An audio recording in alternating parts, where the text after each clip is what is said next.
दुख भी एमिति आसे। देखुना गाँ दाण्डरी केमिति भिड़ जमिछि। साही भाई सबु होइछन्ति एकाठी। समस्तଙ୍କ आखि छल छल। एमिति दुख देला दैव जहा किए केबे भावनारे सुद्धा भावी नथिबे। हाँ दर्शक बंधु, गोटिए घरु उठिला दुई दुईटी शव। नातीर मृत्यु खबर पाई जेजेर हृदघातरे मृत्यु। एभली हृदय विदारक दुखद घटना घटिछि कटक जिला सालेपुर ब्लॉक रामेश्वर पंचायत बड़ भीमराजपुर ग्रामरे।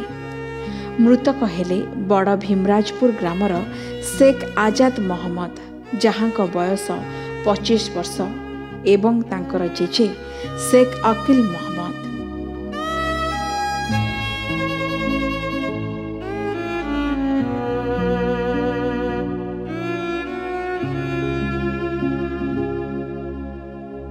सूचना मुताबक शेख आजाद मोहम्मद कोरापुटर पटांगी गालिगाबादर जलप्रपात को सांगमानंक सह बुलिबाकु जाइथिबा बेले गत 27 डिसेम्बर दिन पहाड़ उपरु गोड़ खसी मृत्युवरण करथिले। सेठिकार फायर ब्रिगेड सहयोग रे शव को उद्धार करा जाइथिला। स्थानीय पुलिस सहायतारे आज तांक बासभवन कटक जिला सालेपुर ब्लॉक रामेश्वर पंचायत बड़ भीमराजपुर गाँव रे शव पहुंचीथिला। तेबे नाती मृत्युर खबर को सुनी जेजे शेख अकील मोहम्मद सहजरे सही पारि नथिले।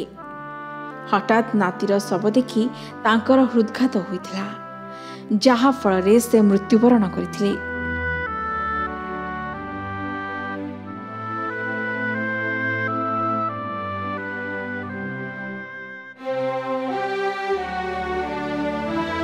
शोकाकुल परिवेश रे जेजे और नातींकर शव को एका सांगरे कबर दिया जाइथिला।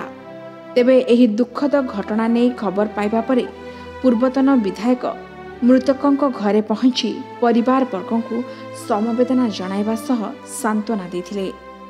तेबे एकाबळके नाती और जेजेंकर मृत्यु सारा परिवार रे शोकर छाया खेलाई दैछि। सालेपुर सुभाषिष बसंतराय रिपोर्ट, के न्यूज ओडिशा।